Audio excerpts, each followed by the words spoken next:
وہ ہے وجاہدوا فی سبیلہ. یہ فرمایا کہ ایک تو نیکی زیادہ سے زیادہ کرو، دوسرے اللہ کے راستے میں مجاہدہ کرو. مجاہدے کے معنی ہے کوشش. اللہ تعالیٰ کے راستے میں محنت اٹھاؤ، کوشش کرو، محنت اٹھاؤ. یہ محنت اٹھانا یہ ہوتا ہے محنت اٹھانے کے معنی یہ ہے کہ اپنی نفسانی خواہشات جو انسان کو غلط راستے پر لے جانا چاہتی ہیں، ان کا مقابلہ کر کے، ان کے آگے ڈٹ کر مقابلہ کر کے محنت کرو تو اللہ تعالیٰ تمہیں فلاح عطا فرمائیں گے، تقوی عطا فرمائیں گے. ہوتا یہ ہے کہ انسان کے ساتھ اللہ تبارک و تعالیٰ نے اس کا نفس پیدا کیا ہے. وَنَفْسٍ وَمَا سَوَّاهَا فَأَلْهَمَهَا فُجُورَهَا وَتَقْوَاهَا. اور یہی سارا امتحان ہے. فرشتے تو ساری زندگی ان کی عبادتی میں گزری، وہ گناہ کرنے پر قادر ہی نہیں، قدرت نہیں دی گئی ان کو گناہ کرنے کی. وہ کوئی گناہ کرنا بھی چاہیں تو نہیں کر سکتے. ان کو نہ بھوک لگتی ہے، نہ پیاس لگتی ہے، نہ کوئی جنسی خواہش پیدا ہوتی ہے، نہ کوئی اور ایسی چیز کی خواہش پیدا ہوتی ہے جس کے نتیجے میں انسان گناہ کرنے پر آمادہ ہوتا ہے. اللہ تعالیٰ نے وہ مخلوق تو ایسی پیدا کی ہے.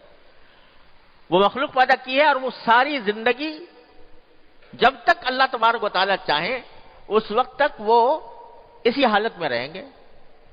نہ ان کو جنت، نہ ان کو جہنم، نہ ان کو عذاب، نہ ان کو ثواب. انسان کو جو اللہ تعالیٰ نے پیدا فرمایا وہ اس طرح پیدا فرمایا کہ اس کے دل میں دونوں قسم کے جذبات ڈال دیے.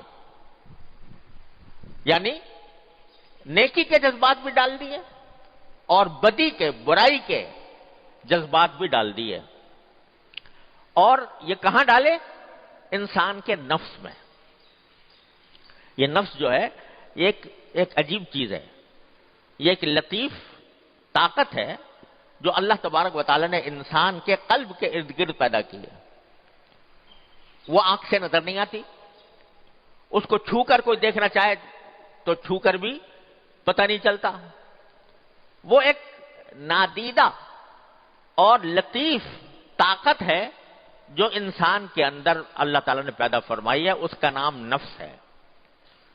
یہ نفس جو ہے اسی کے اندر خواہشات پیدا ہوتی ہیں. کھانے کو دل چاہ رہا ہے، یہ خواہش کہاں پیدا ہوئی؟ نفس میں پیدا ہوئی. پینے کو دل چاہ رہا ہے، یہ کہاں پیدا ہوئی؟ نفس میں پیدا ہوئی. تو خواہشات اس میں جنم لیتی ہیں، جذبات اس میں پروان چڑھتے ہیں، خیالات اس میں پیدا ہوتے ہیں. یہ ایک نفس ہے جو اللہ تبارک و تعالیٰ نے دیا ہے. اس میں اچھی باتوں کی خواہش بھی پیدا کی ہے اور بری باتوں کی خواہش بھی پیدا کی ہے. اب ہوتا یہ ہے کہ اگر انسان غفلت کی زندگی گزار رہا ہو، اللہ تعالیٰ ہم سب کو اس سے محفوظ رکھے. غفلت کی زندگی، ایسی غفلت کی زندگی کہ نہ اس میں کبھی اللہ میاں کا خیال آتا ہے، نہ کبھی مرنے کا خیال آتا ہے، نہ مرنے کے بعد دوبارہ پیدا ہونے کا خیال آتا ہے، نہ اللہ تعالیٰ کے سامنے جواب دہ ہونے کا خیال آتا ہے. غفلت کی زندگی میں گزر رہا ہے. تو یہ نفس جو ہے یہ انسان کو گناہوں کی خواہشات پیدا کرتا ہے اور گناہوں کی طرف لے جاتا ہے. اس کی رغبت پیدا کرتا ہے. یہ کر لو، یہ گناہ کر لو، نگاہ کو یہاں استعمال کر لو، زبان کو یہاں استعمال کر لو، فلاں گناہ کر لو. یہ سب خواہشات اس میں نفس کے اندر پیدا ہوتی ہیں جبکہ انسان غفلت کی زندگی گزار رہا ہو، اللہ کے سامنے پیش ہونے کا داعیہ اس کے دل میں پیدا نہ ہو. بس مال کی خواہش ہے، پیسہ آنا چاہیے، تو حلال آ رہا ہے یا حرام آ رہا ہے پرواہ نہیں. رشوت لے کر آ رہا ہے، رشوت دے کر آ رہا ہے، پرواہ نہیں.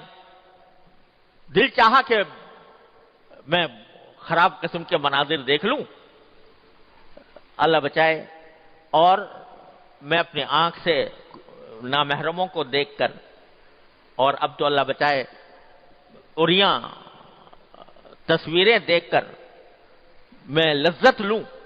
یہ نفس اس بات پر آمادہ کرتا ہے انسان کو. تو جب یہ آمادہ کر رہا ہوتا ہے گناہوں پر، بس یہی امتحان کا وقت ہے. کہ اس وقت میں مشقت اٹھانی پڑتی ہے. مشقت کیا اٹھانی پڑتی ہے کہ دل تو مچل رہا ہے کسی گناہ کے لیے، لیکن آدمی اس وقت اپنے آپ کو اللہ کے سامنے تصور کر کے اس گناہ سے اپنے آپ کو بچا لے. یہ ہے مشقت، مجاہدہ. وجاہدوا فی سبیلہ. جنت اتنی آسان نہیں ہے. جنت میں یہ کام ضرور کرنا پڑتا ہے کہ دل کی اور نفس کی جو خواہشات ہیں ان خواہشات کو کچلنا پڑتا ہے، ان کو مارنا پڑتا ہے، اور اس مارنے کی مشقت سہنی پڑتی ہے. جب تک وہ نفس گناہوں پر آمادہ کر رہا ہے اس کو کہا جاتا ہے نفس امارہ.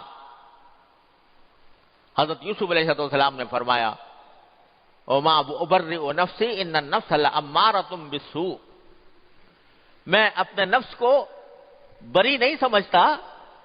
نفس تو ہے ہی ایسی چیز جو انسان کو برائی کا حکم دیتی ہے. تو جب تک آدمی نفس کے پیچھے پڑا رہے گا، جو دل چاہے گا کرے گا، جو دل چاہے گا کرے گا، جو جی میں آئے گا کرے گا، جس میں مزہ آئے گا وہ کام کرے گا. یہ دیکھے بغیر کہ حلال ہے یا حرام ہے، اللہ کو راضی کرے گا یا ناراض کرے گا، جنت میں لے جائے گا یا جہنم میں لے جائے گا، یہ دیکھے بغیر جب تک وہ نفس کے پیچھے پڑا رہتا ہے تو وہ نفس امارہ ہے جو بہت بری بلا ہے. اور نبی کریم صلی اللہ علیہ وسلم جن چیزوں سے پناہ مانگی، اللہم انی اعوذ بک من شر نفسی و شر شیطان و شرکی. اے اللہ میں آپ سے اپنے نفس کے شر سے آپ کی پناہ مانگتا ہوں اور شیطان کے شر سے پناہ مانگتا ہوں. دو دشمن ہیں انسان کی کہ تقوی کے.